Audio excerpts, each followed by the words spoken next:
Well, I believe that the question is put too narrowly.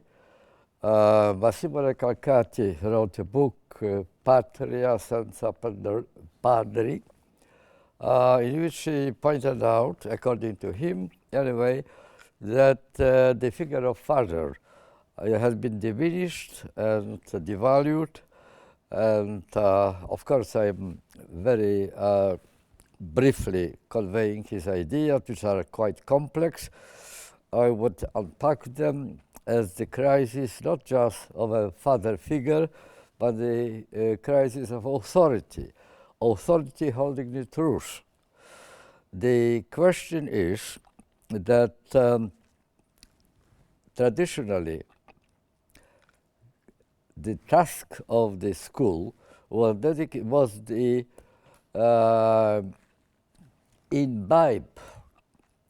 invest into pupils the idea that truth is authority. In our liquid modern society, this situation doesn't hold any longer. That is not the major front line. Today, the multiplicity of different institutions vying with each other for authority reverse, in a sense, the order. It is no longer the question to make truth the authority, but pressures exerted by institutions which I mentioned to gain some sort of monopoly or at least dominance, hegemony of the truth which they themselves represent. They are parents, there is school, but there are other competitors for the same role.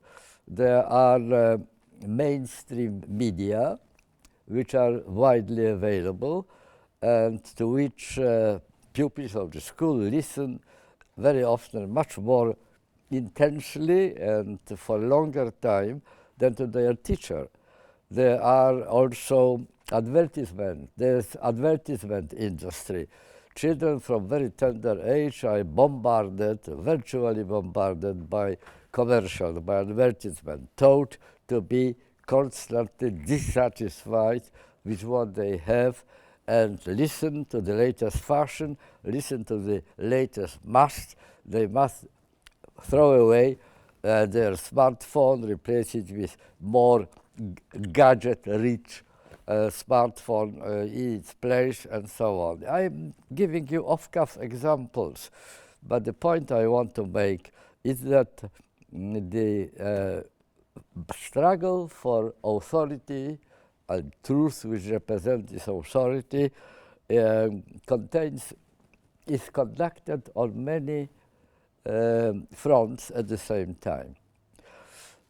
School is not just in competition with parents who are vying for being authority for their children or for pupils in school, but surrounded by messages coming from multiple sources.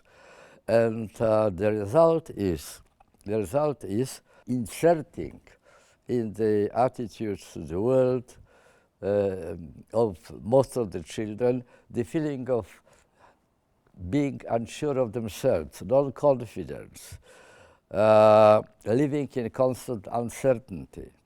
I repeat, on many fronts this struggle is conducted.